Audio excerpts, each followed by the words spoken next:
So Addanki Nancharamma తల్లి సంబరాల గురించి ఈరోజు విశ్వనాథపల్లి గ్రామంలో టెంపుల్ గుడి ఆవరణలో మనము ఈరోజు అన్ని డిపార్ట్మెంట్లతో ప్రభుత్వ సిబ్బంది అందరితో కూడా సమన్వయ సమావేశాన్ని ఏర్పాటు చేయడం జరిగింది. సో దానికి పోలీసు, అట్లాగే రెవెన్యూ, పంచాయతీరాజు, అట్లాగే అన్ని ముఖ్య డిపార్ట్మెంట్లు, మెడికల్, అట్లాగే ఆర్డబ్ల్యూఎస్ అన్ని డిపార్ట్మెంట్లు కూడా హాజరయ్యారు. సో ఇందులో భాగంగా ఆ రోజు జాతర మహోత్సవానికి సంబంధించిన ఏర్పాట్లు, దానికి సంబంధించి మనం చేయబోయే కార్యాచరణ అంతా కూడా మనము చర్చించడం జరిగింది. సో మనకి జాతర మహోత్సవం మనకి 3వ తారీఖు ప్రధాన జాతర మహోత్సవం 3వ తారీఖు నిర్వహిస్తున్నారు.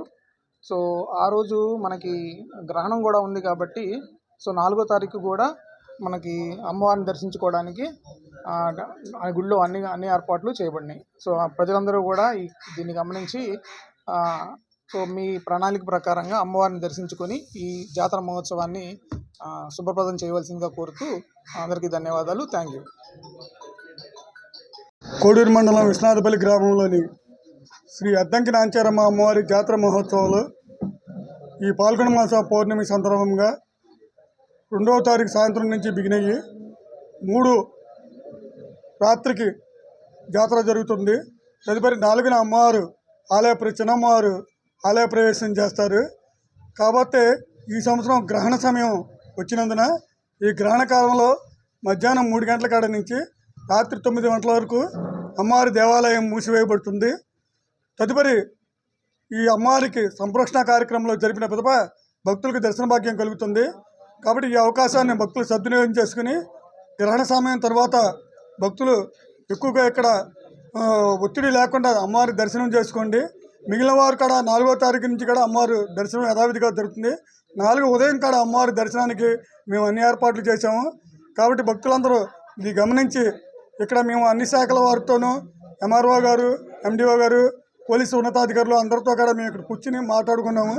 కాబట్టి మీరు అందరూ కూడా భక్తులందరూ సహకరించి మీ యొక్క సహాయ సహకారాలు అందించి 3వ తారీఖున అందరూ కూడా వచ్చి అమ్మవారిని దర్శనం చేసుకుని అదేవిధంగా గ్రహణ సమయం కూడా దేవాలయం మూసి ఉంటుంది కాబట్టి భక్తులు సహకరించవలసిందిగా కోరుతున్నాము. 4 ఉదయం వరకు అమ్మవారి దర్శన కార్యక్రమం జరుగుతుంది. వాళ్ళందరికీ ధన్యవాదాలు తెలపడం జరిగింది. అందరూ కూడా చక్కగా ఈ ఫెస్టివల్కి సహకరిస్తామని చెప్పారు. అట్లాగే ఏ ఇబ్బంది లేకుండా అమ్మవారి జాతర బాగా విజయవంతం చేయాలని కోరుకుంటున్నాం. మరి అమ్మవారిని దర్శించుకుని వచ్చే భక్తులు ఏ ఇబ్బంది లేకుండా అన్ని సౌకర్యాలు కల్పిస్తామని ట్రస్ట్ బోర్డు చైర్మన్గా మరియు ధర్మకర్తలు అట్లాగే ఈఓ, సర్పంచి అందరి సహకారాలతో ముందుకెళ్తామని చెప్పి కోరుకుంటూ మరి అవకాశం ఇచ్చిన మీడియా మిత్రులకి నా నమస్కారం. శ్రీ అద్దంకి నాంచారమ్మ తల్లి జాతర మహోత్సవం ఏ కార్యక్రమం అయితే ఉందో అది వచ్చే నెల 2, 3 తారీఖుల్లో మా గ్రామంలో జరుగుతుంది. దానికి సంబంధించి ఈరోజు జరిగిన కోఆర్డినేషన్ మీటింగ్లో అందరూ సమన్వయంగా ఈ కార్యక్రమాన్ని జయప్రదం చేయడానికి సహకరించారు. అలాగే మా గ్రామ పంచాయతీ తరపున వచ్చిన జనానికి ఎటువంటి లోటుపాట్లు లేకుండా జాతరని ఘనంగా చేస్తామని అందరికీ మీడియా ద్వారా మనవి చేస్తున్నాం. ధన్యవాదాలు. జాతర మహోత్సవానికి సంబంధించి కోఆర్డినేషన్ మీటింగ్ వచ్చిన అధికారులకి, గ్రామస్తులకి, కమిటీ చైర్మన్ గారికి, ఈఓ గారికి, సిఏ గారికి, ఎంపీడీఓ గారికి, ఎంఆర్ఓ గారికి, ఇతర అధికారులకి మరియు సుమారు ఒక 75,000 మంది భక్తులు మనకి అమ్మవారి దర్శన నిమిత్తం రావడం జరిగింది. అదేవిధంగా ఈసారి కూడా మెయిన్ అవనగడ్డ కోడూరు రోడ్డు అది బాగుంది కాబట్టి అది కాక ఈ మధ్య భక్తులందరూ కూడా దేవస్థానాలకు ఎక్కువ రావడం పెరిగింది. దానిలో భాగంగా మేము బందోబస్తు లాస్ట్ టైం అయితే 160 మందితో బందోబస్తు చేసుకున్నామండి. మొత్తం 2 షిఫ్ట్లుగా. ఈసారి 200 మందితో మేము బందోబస్తు ఏర్పాటు చేసుకున్నాం సార్. దీనిలో మాకు వీకొత్తపాలెం ఆర్చి దగ్గర నుంచి ట్రాఫిక్ రెగ్యులేషన్ మొదలైంది. వీకొత్తపాలెం ఆర్చి, అక్కడ నుంచి ఎలక్ట్రికల్ సబ్స్టేషన్, అక్కడ వరకు ఆర్టీసీ బస్సులు వస్తాయి సార్. అక్కడ రాగానే ఆర్టీసీ బస్సులు వచ్చినట్టే అక్కడ పార్కింగ్ ఏర్పాటు చేస్తారు ఈఓ గారు, చైర్మన్ గారు. అక్కడ పార్కింగ్ ఏర్పాట్లో ఆర్టీసీ బస్సులో వచ్చిన భక్తులందరూ కూడా అక్కడ దిగి అటు నుంచి ఈ టెంపుల్కి వచ్చే మార్గం ఇక్కడ ఉందండి. కాలినడకన ఈ ఒక 300-400 మీటర్స్ ఉంటుంది. ఈ కాలినడకన ఇక్కడ నడిచి వస్తారు. మిగిలిన వాహనాలు ఏమైనా ఈ సిమెంట్ రోడ్ సార్. ఈ సిమెంట్ రోడ్ మనకి టెంపుల్కి కుడివైపు లేకపోతే సౌత్ సైడ్ ఉంది సార్. ఆ మార్గాన్ని వచ్చేస్తారు. మిగిలిన వాహనాలన్నీ కూడా మనకి సబ్స్టేషన్ దగ్గర నుంచి అలా ముందుకు వచ్చి ఇక్కడ మనకి ఆర్చి ఉంది విశ్వనాథపల్లి. ఈ వాటర్ ట్యాంకు తర్వాత సార్ మనకి జెడ్పీ హై స్కూల్ ఉంది సార్. విశ్వనాథపల్లి.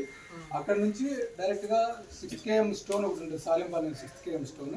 అక్కడికి వెళ్ళిపోయి డైరెక్ట్ నరసింహాపురం నుంచి నరసింహాపురం, తర్వాత కోడూరు వై జంక్షన్ ఉంటుంది, నరసింహాపురం కోడూరు మధ్యలో. ఆ వై జంక్షన్ నుంచి కృష్ణాపురం వచ్చేసి కృష్ణాపురం నుంచి అవనగడ్డ వెళ్తారు. ఇది ట్రాఫిక్ అంతా రూట్ సార్. ఇదంతా కూడా ఎక్కడ కూడా మళ్ళీ ఆపోజిట్ వెహికల్స్ అప్పుడు సందర్భాన్ని బట్టి అప్పుడున్న పరిస్థితిని బట్టి మార్చుకుంటాం. ఆపోజిట్ అయితే వెహికల్స్ అలౌ చేయట్లేదు సార్, ఇదంతా నేరో రోడ్ కాబట్టి. అన్నప్పుడు మాత్రమే ఆఫీసర్ల ఆదేశాల మేరకు అది అలౌ చేస్తాం సార్. మిగిలిందంతా కూడా సింగిల్ వే వస్తుంది సార్ మొత్తం కూడా. సరే సార్, దీనికి సంబంధించి ప్రయత్నిస్తారు కాబట్టి అక్కడ ఒక 2 బోట్లు, ఒక 4 స్విమ్మర్స్ పెట్టారు సార్. వాళ్ళతో పాటు లైఫ్ జాకెట్లు, లైఫ్ బాయిలు. ఫిషరీ డిపార్ట్మెంట్ ఎవరైతే ఉన్నారో సార్ వాళ్ళు కొంచెం అవి ఏర్పాటు చేస్తే మనకి భక్తులకి ఎలాంటి ఇబ్బంది అవ్వకుండా ఉంటుంది. వీళ్ళు ఎర్లీ మార్నింగ్ అవర్స్లో స్నానానికి వస్తారు సార్. ఎర్లీ మార్నింగ్ రావడం వల్ల ఏమైందంటే అవన్నీ కూడా కొంచెం గ్రామానికి దూరం ఉన్నాయి కాబట్టి అక్కడ లైటింగ్ ఉండదు కాబట్టి ఎలక్ట్రికల్ డిపార్ట్మెంట్ కొంచెం ఫోకస్ లైట్లు ఆ టైంలో వాళ్ళకి ఇబ్బంది అవ్వకుండా సార్ కొంచెం మాకు అక్కడ లైటింగ్ అది ఏర్పాటు చేయండి సార్. అక్కడ ఉన్న జంగిల్ కూడా క్లియర్ చేసి తర్వాత సార్ ఈ పార్కింగ్ 1 వే డైరెక్షన్ నుంచి ఫ్లెక్సీలు కొన్ని చూపించాను సార్. కొన్ని ఫ్లెక్సీలు కావాల్సి వస్తుంది.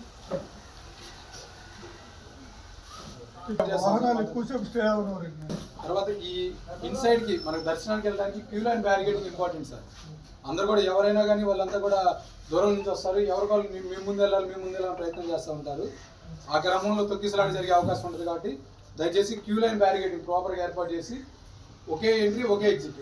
విఐపీది ఏదైనా మీ ప్రోటోకాల్ ఉంటే వాటికి ప్రోటోకాల్లో ఒకటి ఎంట్రీ ఇచ్చుకొని మినిమం ప్రోటోకాల్ చూసుకోవాలి. ఎగ్జిట్ వేలో నుంచి ఏదైతే ఈ వెనక్కి బయటకు వచ్చేసే మార్గం ఉందో ఆ వేలో నుంచి ఎవరిని తీసుకొచ్చే పరిస్థితి ఉండకూడదు. ఒకసారి ఒకళ్ళిద్దరు వెళ్ళినందువల్ల మిగిలిన 50 మంది లోన ఉన్న వాళ్ళు ఇబ్బంది పడుతున్నారు. పోయినసారి ఒక చిన్న మిస్టేక్ అదే జరిగింది. అలాంటిది లేకుండా చూడండి సార్ కొంచెం. తర్వాత మా నుంచి దూరం ఉంటారు, వాళ్ళు ఉన్న పాయింట్లు మెయిన్ అన్ని పాయింట్లు కాకపోయినా ఇప్పుడు ఎలక్ట్రికల్ సబ్స్టేషన్ ఉంది, తర్వాత మన పంచాయతీ ఆఫీస్ ఉంది, తర్వాత ఆర్చ్ సెంటర్ ఉంది, తర్వాత జెడ్పీ హై స్కూల్ ఉంది. ఈ ఏరియాలో సార్ ఒక 2 కూలెక్స్ క్యాన్లు పెడితే సార్ మాకు ఫుడ్ కొంచెం లేట్ అయినా ముందు వాటర్ ఉంటుంది మినిమం.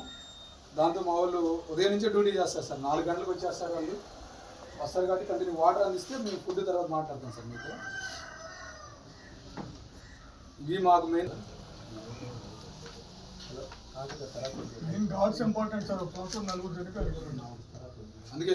అందుకే సార్ మనకి లాస్ట్ టైం మెస్ కట్టినట్టు మనకి పెద్దగల్లేపల్లిలో కట్టారు సార్. మొన్న కూడా మన శివరాత్రి కూడా పెద్దగల్లేపల్లిలో బాగా కట్టారు. ఆ మెస్ తీసుకునే అవకాశం ఉంది, అది కట్టించారు సార్. అది కట్టి మనకి డ్రోనింగ్ పాసిబిలిటీ అయిపోయింది సార్.